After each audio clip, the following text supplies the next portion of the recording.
The planet Mars, or Barsum as the people living there call it, isn't as dead as many people think, although it's unfortunately close to it. The city of Zodanga, ruled by their power-hungry leader Sadthan, is a moving city that devours other cities, eventually draining energy and life in Barsum. Fortunately, there's one city that dared to resist and fight back, which is the city of Helium. However, one incident changed the tide of the war between the two cities. One day, Sadthan was cornered in a sandstorm and was seen to fall from his grace. Yet he was rescued by three people who easily decimated everyone but him. The three monk-looking people approached him, and a one in the middle, Mei Shang, granted Sadthan with the very weapon they used to eliminate everyone. Mei Shang explained that the three of them served the goddess and that she chose Sadthan to be the ruler of Barsum under the condition that he will always follow Mei Shang's commands. Meanwhile, back on Earth in the city of New York in the year 1881, a guy named John Carter is being followed by a suspicious-looking man.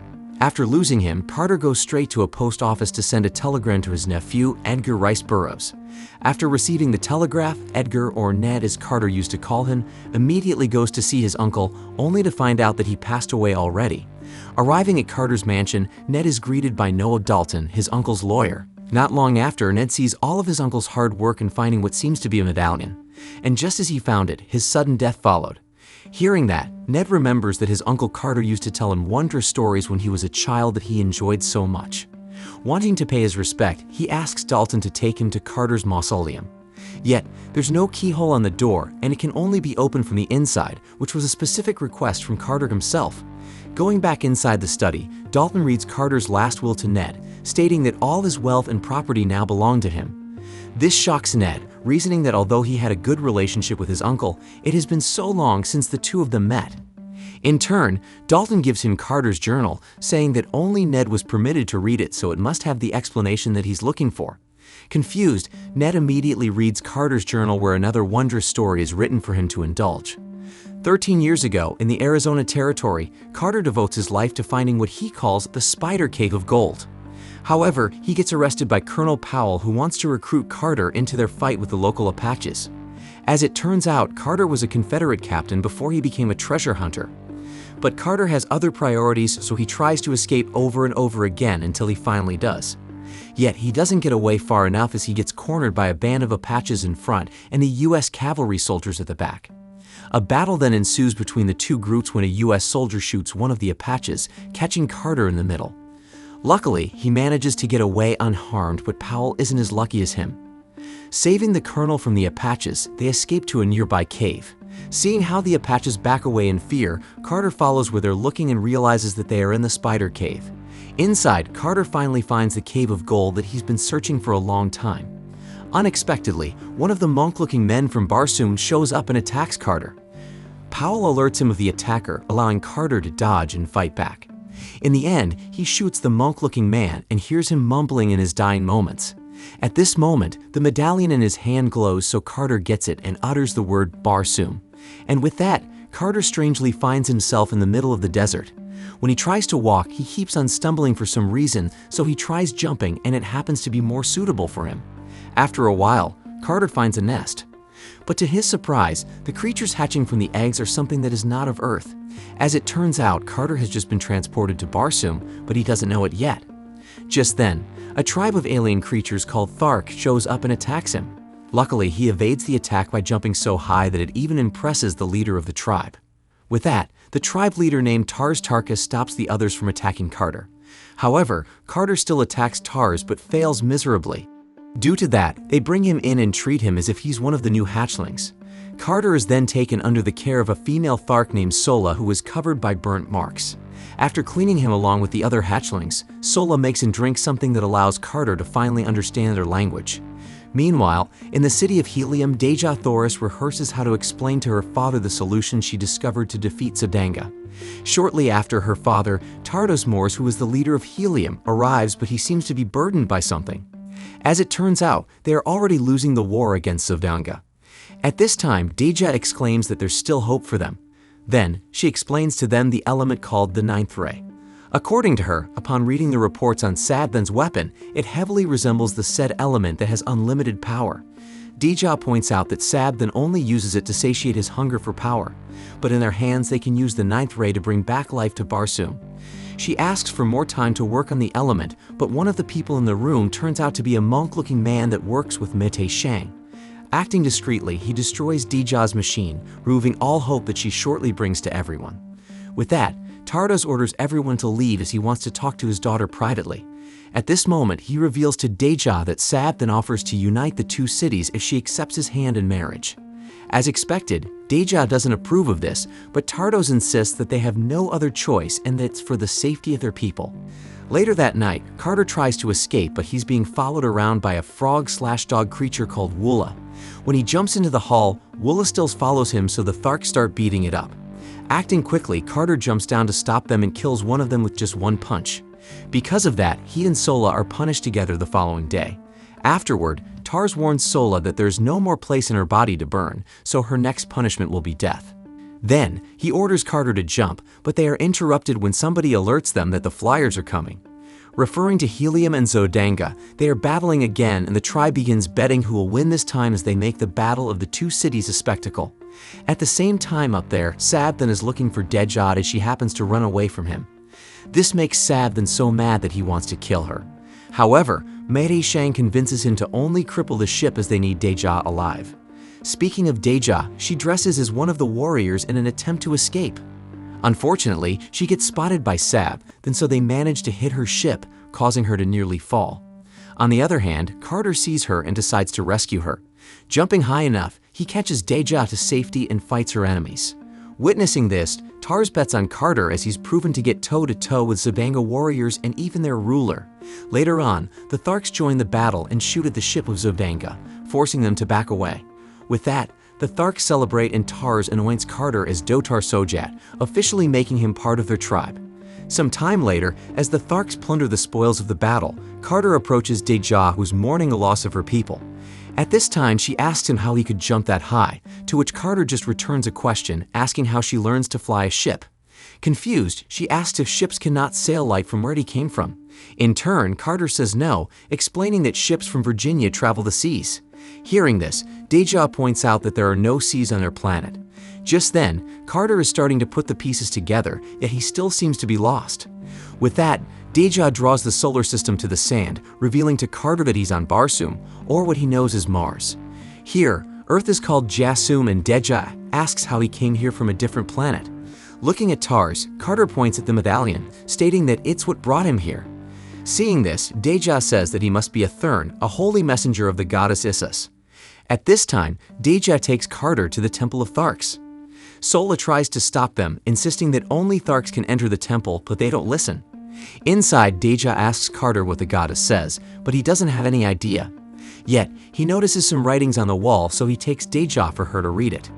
According to Deja, it's an old scripture that says, "Those who seek the solace of eternity may journey down the river through the sacred gates of ice and find everlasting peace in the bosom of Isis." Knowing this, Deja tells Carter that she can take him to the gates of ice so he can finally go home to Earth. At first, Carter doubts her intentions, but he also knows that she's his only shot, so he takes her offer. Unfortunately, the other Tharks see them and think that they are disrespecting the temple and the goddess. Because of that, Tars is very disappointed in Carter, especially knowing that Sola's next offense will be punished by death. Yet, this makes Carter realize that Sola is Tars' daughter. In turn, Tars asks how did he know, to which Carter states that it's a father's intuition, signifying that he has his own family as well. With that, Tars takes Carter inside the tent, telling the other Tharks that he will personally punish him. Surprisingly, he turns out to be helping them to get out. But he asks Carter to take Sola with him to the River of Ice. Tars says that he rather wants Sola to die with goddess Isis than to die as food for the white apes. However, Tars' betrayal is discovered immediately, giving Talhages, Tars' rival, the opportunity to take the leadership from him. In the meantime, Carter, Deja, Sola, and even Woola begin their journey to the River of Ice. Deja states that it will be a 3-day journey, but Sola, later on, realizes that they are not taking the path to the river. Confronting Deja about it, she reveals to him that she's actually taking him to Helium. She begs for his help to defeat Zodanga, saying that she doesn't want to marry Savthan. At this time, Carter and Sola realize that Deja is the princess of Helium. However, Carter insists that he will not fight in other people's wars. In turn, Deja declares that if Zodanga wins the war by technically taking up Helium, it will be the end of Barsum. She also adds that the river and gates of ice don't exist. Yet, Carter knows that they're real because of the medallion that he has. Just then, he finally convinces Deja to take him to the river of ice, which turns out to be actually true. Sailing the river, they later on arrive at the gates of ice, discovering that it's man-made based on the ninth ray powering the place. Connecting the medallion to the ninth ray, the place lights up like the spider symbol back on the spider cave on Earth. It is then revealed that it represents the 9 planets of the solar system. Seeing this, Deja cannot believe that such power is being harnessed by Savin. Then, she realizes that he must have a Thurn by his side, giving him access to the power of the ninth ray. Studying the symbols further, it seems like Earth or Jasum is somehow connected to Mars or Barsum. Then, when Carter gets transported from Earth to Mars, his body doesn't actually travel with him, but creates another body on Mars instead. Hence, there's still an unconscious Carter back in the cave on Earth while he's doing all the adventures here on Mars. But these are all just assumptions for now, according to Deja. She can help him more, but she says that they need to go to the Hall of Science and Helium so they can continue finding a way to get him home. Hearing this, Carter thinks that she's tricking him again into going to Helium, but she insists that everything they need is indeed in her city. Yet, to his surprise, Deja says that he truly doesn't want to go home just to get his gold. In fact, he's a man that's willing to lay his life for others, even for the people in Barsum. Then, all of a sudden, Carter kisses Deja, and he remembers his wife and child.